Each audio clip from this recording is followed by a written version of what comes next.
नमस्कार, लाईव्ह जागरूक वसईमधून मी सोनल महाडिक आपणा सर्वांचं स्वागत आहे। फेरीवाल्यांकडे डोमेसाईल असेल तरच वसई विरारमध्ये रस्त्यावर व्यवसाय करता येणार। फेरीवाल्यांकडे डोमेसाईल असेल तरच महाराष्ट्रात रस्त्यावर व्यवसाय करता येणार आहे। यामुळे महाराष्ट्रात येऊन व्यवसाय करणाऱ्या परप्रांतीयांना जबरदस्त झटका बसणार आहे। याबाबत उच्च न्यायालयाने आता सर्वच महापालिकांना चांगलंच ठणकावलं आहे। त्यामुळे ज्याच्याकडे डोमेसाईल असेल त्यालाच फेरीवाला परवाना मिळेल हे आता स्पष्ट झालं आहे।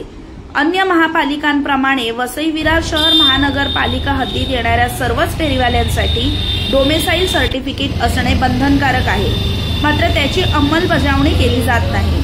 आता वसई विरार मधील परप्रांतीय फेरीवाल्यांना हद्दपार व्हावे लागणार आहे। स्थानिक अधिवासाचा पुरावा नसलेल्या कोणत्याही व्यक्तीस फेरीवाला व्यवसाय करता येणार नाही, तसा परवानाही देण्यात येऊ नये असे कोर्टाने स्पष्ट निर्देश दिले आहेत। त्यामुळे वसई विरार मधील परप्रांतीय फेरीवाल्यांना आता हद्दपार व्हावे लागणार आहे।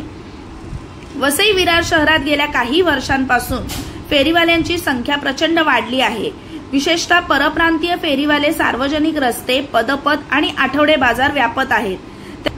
त्यांच्या मनमानीने नागरिक त्रस्त झाले असून वाहतूक, स्वच्छता, सार्वजनिक आरोग्यावरही त्याचा परिणाम होत आहे। नालासोपारा तुळींज येथील ब्रिज खाली फेरीवाल्यांचा सुळसुळाट आहे। या फेरीवाल्यांमुळे वाहतूक कोंडीच्या समस्येला नागरिकांना सामोरे जावे लागते। परिवहन सेवेच्या बस यांना सुद्धा त्या परिसरातून वळण घेण्यास त्रास होतो। फेरीवाल्यांनी स्थानिक विक्रेत्यांना बाजूला सारून त्यांनी ही मक्तेदारी सुरू केली आहे। या पार्श्वभूमीवर उच्च न्यायालयाच्या अधिवास प्रमाणपत्र सक्ती आदेशाने स्थानिकांना दिलासा मिळू शकतो। मात्र वसई विरार महापालिका या आदेशाची तंतोतंत अंमलबजावणी कधी करणार असा प्रश्न उभा राहिला आहे। महापालिकेने यापूर्वी कोणत्याही तपासणीविना सरसकट परवाने वाटप केले होते। या परवान्यांचा मोठा लाभ परप्रांतीय विक्रेत्यांनी घेतला आहे। स्थानिक नागरिकांना मात्र त्याचा फटका बसत आहे। आता कोर्टाच्या आदेशामुळे ही असंतुलित व्यवस्था बदलू शकते।